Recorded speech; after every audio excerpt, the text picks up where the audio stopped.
Today we're taking a look at SeaWorld experience. So is SeaWorld worth visiting on an Orlando vacation? Well, I think when you're getting it in a package, buying Discovery Cove, Aquatica, and SeaWorld, it absolutely is. The ticket is right around $20 or $25 a person. Again, that's buying the multi-park pass. And ultimately, SeaWorld, while is oftentimes thought of as a zoo and marine experience, has really changed its tune and added in a lot of coaster and traditional amusement park experiences that some people might forget that they offer. The first thing that struck me about the SeaWorld experience is what a great job they've done with the park itself. The layout is large.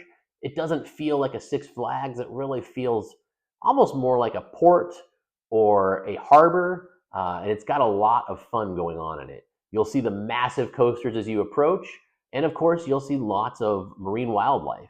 We visited on a Friday in the summer, in June, and while the park was busy, it actually didn't feel terribly overcrowded. It was not at Disney levels or other massive park levels, which was important. That was probably partially because the walkways and the space that SeaWorld has allows people to spread out throughout the entire park.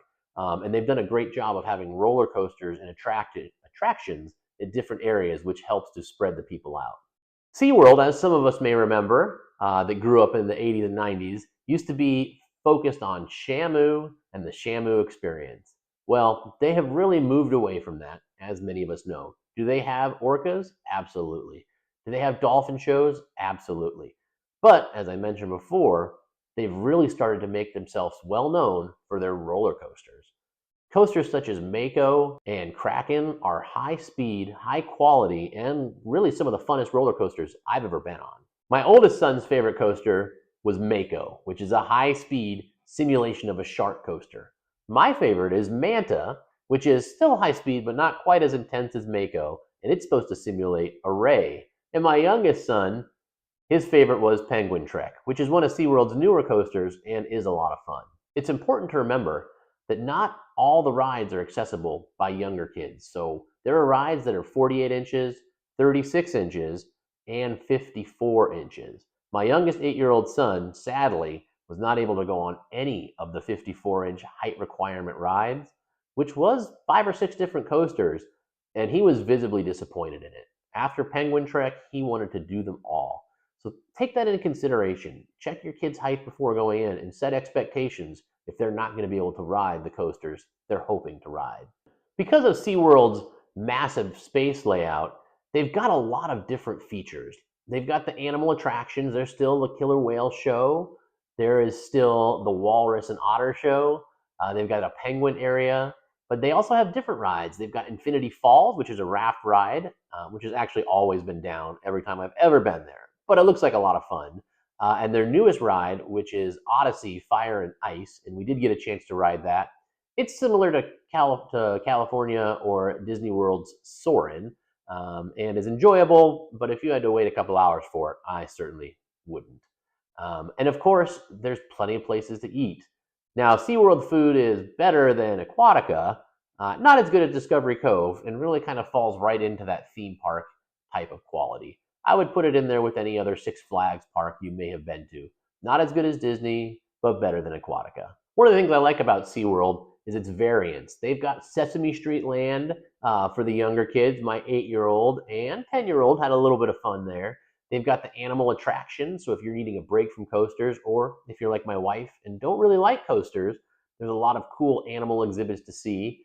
And ultimately, they've got a lot of different places to enjoy beverages and rest. And there is the Journey to Atlantis ride, which is their log plume ride, similar to Space Mountain, and that can also be a lot of fun. Wait times for SeaWorld on a Friday were a little bit long, and we didn't get there at rope drop, so I assume they would have been shorter if we had. But expect to wait about 30 to 45 minutes for any ride on a Friday afternoon, and sometimes more. They do offer a Fastpass, which we didn't purchase, and I do think probably a lot of people abused because I saw a fair amount jumping the lines and just using the Fastpass to get up and jump on the ride. We did not participate in that sort of activity, but I did wish we had paid for the Fastpass because there wasn't much line when using that. So would I recommend SeaWorld as part of your Orlando trip? I would.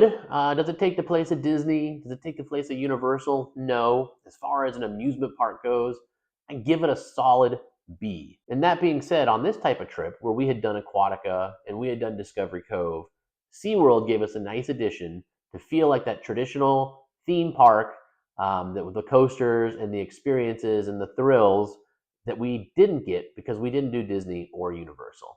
So would I recommend it at $20 or $25 a person? You bet. But I wouldn't use it as a substitution for Universal or Disney. If you've enjoyed this video, please like and subscribe. We'd love to see you keep coming back and watching. And of course, we'll see you at the parks next time we're out there.